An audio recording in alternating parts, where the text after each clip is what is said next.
Hola, mi nombre es María Camila Amador y hoy vamos a tratar la enfermedad policitemia. Para ello tenemos que tener claros unos conceptos básicos. Vamos a empezar por el concepto de tejido. Este es un conjunto de células o de estructuras que se agrupan para cumplir una función determinada. Podemos encontrar 4 tipos de tejidos básicos en el organismo, los cuales son el tejido epitelial, el tejido conectivo, el tejido muscular y el tejido nervioso. En la parte izquierda podemos ver cómo se diferencian estos tejidos y un ejemplo de cada uno de ellos. Nos vamos a centrar para esta enfermedad en el tejido conectivo, el cual es un tejido con células y abundante matriz extracelular. Este cumple 3 funciones principales, las cuales son ayudar a conectar o unir diferentes tejidos como el tejido epitelial, permitir el flujo de sustancias hacia las células, dar soporte y resistencia a diferentes órganos. Este tejido conectivo también se puede dividir en un tejido conectivo especializado, es decir, tiene especializaciones. Y la que más nos interesa para esta enfermedad es la especialización de la sangre. La sangre está compuesta por elementos formes, células, y por plasma, matriz extracelular. Los elementos formes son eritrocitos, leucocitos y plaquetas. Más adelante vamos a ver que los leucocitos se dividen en otras células que pueden tener varios núcleos o un solo núcleo. Los componentes de la sangre. Entonces, en esta imagen podemos ver que en una muestra de sangre, mediante la centrifugación, se pueden observar 3 capas. La primera capa, la inferior, muestra los eritrocitos o más conocidos como glóbulos rojos. La capa intermedia determina menos del 1% y son los leucocitos, que tienen plaquetas y leucocitos que se pueden dividir en neutrófilos, basófilos y eosinófilos, y además en linfocitos o monocitos. Y la capa superior, la que compone la mayor cantidad de la sangre, es el plasma, el cual está compuesto de agua, de proteínas plasmáticas y de otros solutos. Nos vamos a centrar en la célula eritrocito. Este es la encargada pues de ver los efectos y de causar la policitemia.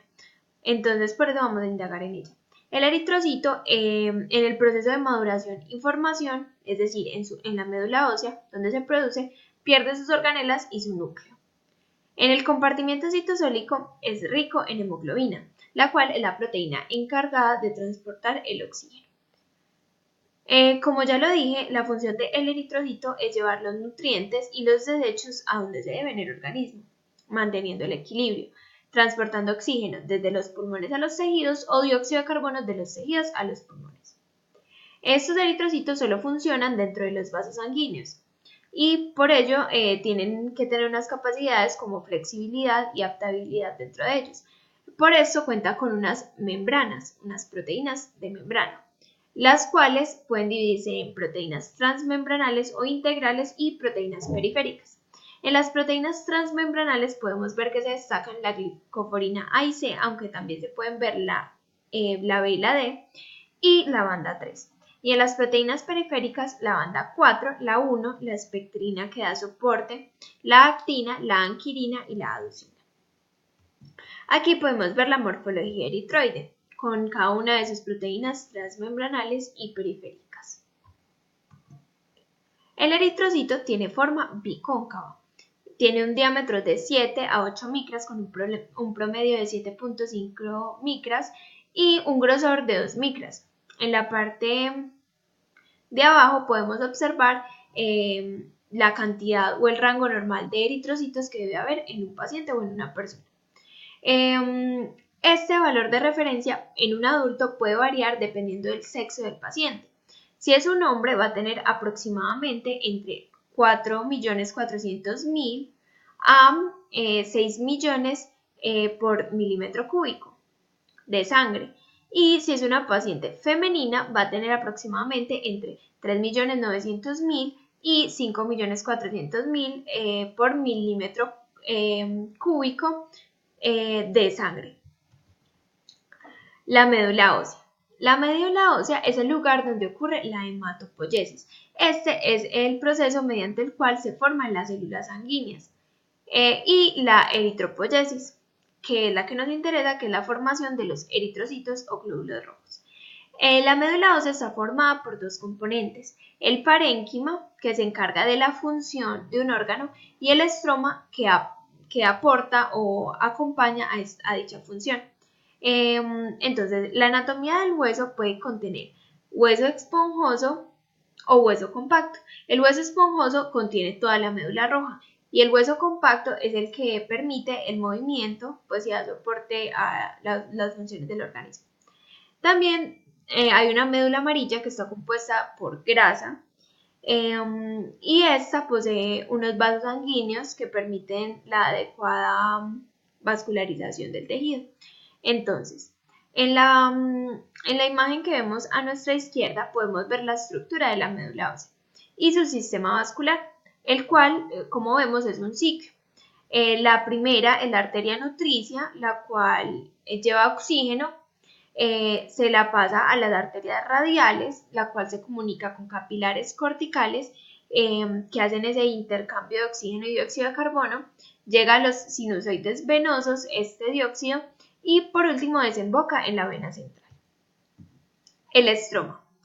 Vale aclarar que este es el que soporta el parénquima. Entonces está formado por células que forman este tipo de tejido. Consta de fibras reticulares, células reticulares, vasos sanguíneos, entre ellos está el vaso sinusoide y los macrófagos. También pues voy a aclarar que el parénquima y el estroma juntos forman un órgano. El parénquima puede ser un sistema de conductos glandulares y el estroma podría ser los vasos sanguíneos o los nervios.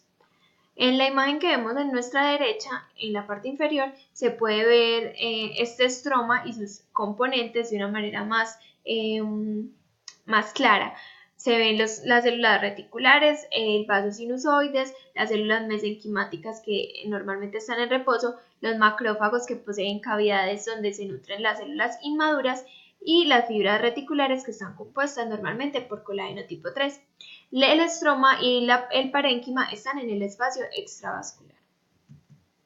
Entonces, el parénquima. Ya como dije anteriormente, es la parte que hace de un órgano algo funcional, se encarga de su función. Es la sustancia que se produce en la médula ósea, la que determina dicha función. En la imagen, en la parte inferior izquierda, podemos ver sus componentes de una manera más clara.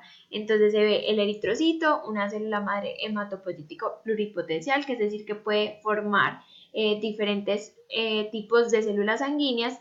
La célula nodriza, la cual es encargada de formar eritrocitos o leucocitos en formación.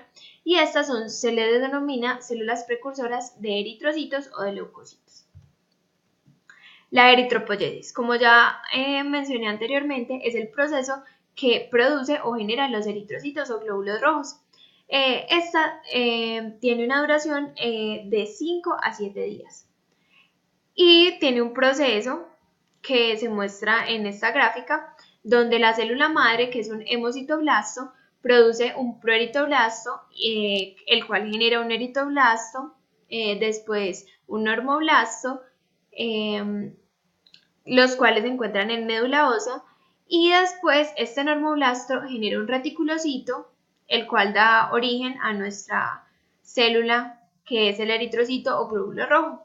Los reticulocitos y eritrocitos son los que podemos observar en sangre periférica, y el reticulocito es como el eritrocito inmaduro. La eritropoyetina es la hormona fisiológica encargada de regular esta producción de eritrocitos, la eritropoyesis, y es secretada por el parénquima renal, es decir, en el riñón. Ahora sí, vamos a iniciar nuestra enfermedad, el tema del día de hoy, que es policitemia. Esta es una condición en la cual hay demasiados glóbulos rojos en la sangre que circula por el organismo, es decir, es lo contrario a la anemia, que es la falta de glóbulos rojos. También es conocida como plétora cuando provoca una tez rojiza. Esta enfermedad se produce al haber una alta cantidad de glóbulos rojos en sangre, los cuales hacen que la sangre se vuelva más espesa o viscosa, por lo que no puede fluir normalmente por los vasos sanguíneos, no se pueden desplazar. La mayoría de veces es por los vasos sanguíneos que son más pequeños y ocasiona pues los síntomas de la enfermedad. Se presenta con mayor frecuencia en hombres que en mujeres y normalmente no se ven en pacientes menores de 40. Los síntomas más destacados son la coagulación de sangre en venas superficiales o flebitis, la dificultad respiratoria al estar acostado, los problemas de la visión, la coloración rojiza de la piel que ya mencioné anteriormente, el dolor de cabeza, la fatiga excesiva o el mareo. Las pruebas diagnósticas. Estas se hacen para confirmar el diagnóstico de esta enfermedad. Entonces se estudian los componentes de la sangre como el nivel de vitamina B12, la masa de los glóbulos rojos, el nivel de la eritropoyetina, la biopsia de médula ósea, o un grupo de pruebas analíticas, la saturación de oxígeno en sangre, el conteo sanguíneo completo con fórmula leucocitaria o las pruebas genéticas para la mutación en el gen JAK2V617F. Este gen es el que por lo general causa la enfermedad asociada con una mutación. Esta mutación del gen todavía no se le conoce la causa. Sin embargo, hay muchos estudios que están trabajando en eso. En estas gráficas se puede notar cuando se considera un hematocrito normal, cuando una anemia y cuando una policitemia. El hematocrito normal es cuando tiene la cantidad normal o necesaria tanto de plasma como de eritrocitos y de leucocitos.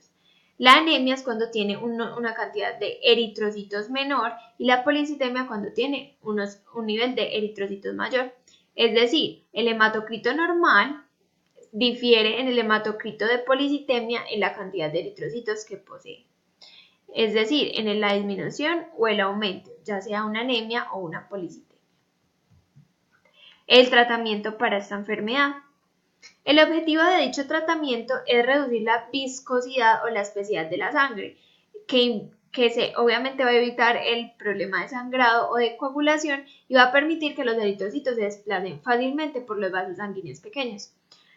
Para esto se utiliza un método llamado flebotomía, que reduce la viscosidad o la espesura en sangre.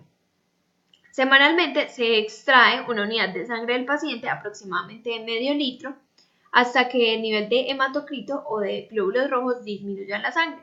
Y el tratamiento se continúa según lo requiera el paciente. También se le recomienda tomar ácido acetilsalicílico, que es como un tipo de aspirina, que reduce el riesgo de coágulos sanguíneos y que puede ser pues una opción para algunas pacientes que tienen pues como problemas más marcados en dicha coagulación. Los factores que producen la policitemia. Hay dos factores que alteran la cantidad de eritrocitos o glóbulos rojos en sangre. Este es el cigarrillo o la altura. Por eso es muy importante ver con cuál de estos dos factores se genera esta enfermedad para así poder tratarla y evitar que se siga alimentando, por decirlo así. Entonces el cigarrillo y la altura altera la cantidad de eritrocitos o glóbulos rojos, en este caso los aumenta y puede producir esta enfermedad. Aquí pueden ver la bibliografía o serigrafía que utilicé para esta presentación y muchísimas gracias. Eso fue todo por hoy.